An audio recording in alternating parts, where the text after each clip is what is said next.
Today, we're going to dive into one of the most chilling and just baffling cases in recent memory.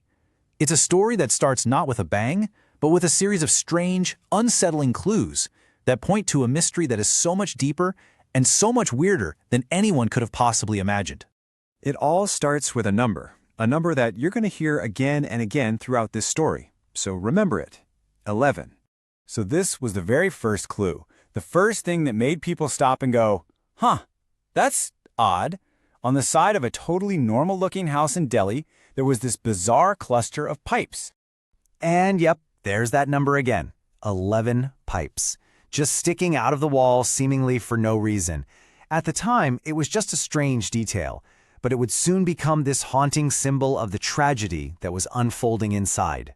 Then, once investigators got inside the house, they found the next piece of this very dark puzzle, a set of notebooks. And they would quickly learn that these diaries held the key to everything. The pattern just keeps going, doesn't it? 11 diaries, chronicling 11 years of instructions that were supposedly coming from beyond the grave. And this is where the pattern tragically ends.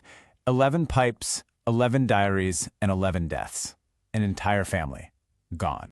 So the story of how this all came to light begins, like so many strange tales do, on what seemed like a completely normal morning in the Satsnagar neighborhood of Delhi. Just look at this timeline. It shows you just how fast a normal morning can turn into an absolute nightmare. At 7 a.m., it's just a closed shop. Kind of weird for the Patias, but okay. By 7:15, neighbors are getting concerned. At 7:30, one of them goes to check and finds the front door unlocked. That's a huge red flag. And just 1 minute later, he walks inside into a scene that would haunt an entire nation. You see, the scene that greeted the neighbor and the police wasn't one of chaos or violence. It was one of chilling, almost ritualistic order. 10 members of the Bhatia family, spanning 3 generations, were found hanging together from a mesh grill in the ceiling. The family's matriarch was found in another room, but every single one of them was blindfolded. Their mouths were taped shut. And the quiet stillness of it all was probably the most disturbing part. Right away, of course, the police are thinking foul play. This has to be a mass murder, right? A home invasion that went horribly wrong. But the evidence, well, it almost immediately started to contradict every single one of those theories. I mean, think about it. The case just defied all expectations. The police expected to find a broken door, some sign of forced entry, but the door was just unlocked. They looked for signs of a fight, but nothing was out of place. They checked for theft, but nope. Cash, gold jewelry, cell phones, all of it was left untouched, right out in the open. It made no sense. And then, the forensics only made the mystery deeper. The postmortem reports were absolutely conclusive. There was zero signs of struggle on any of the bodies. No defensive wounds, no injuries from before they died. It was like they died willingly, peacefully even. Which brings us to the biggest question of all. Why?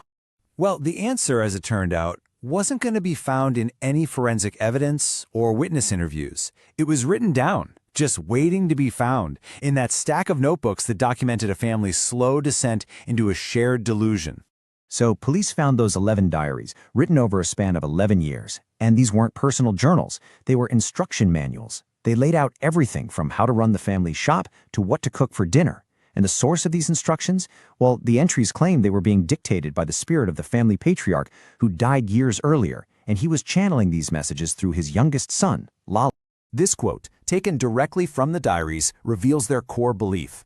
It says, "The earth will shake, the sky will shake, but no one will die. Father will come and save everyone." You see, they didn't think this was suicide. They truly believed they were performing a ritual, a test of faith, and that they were going to be rescued right at the very last moment.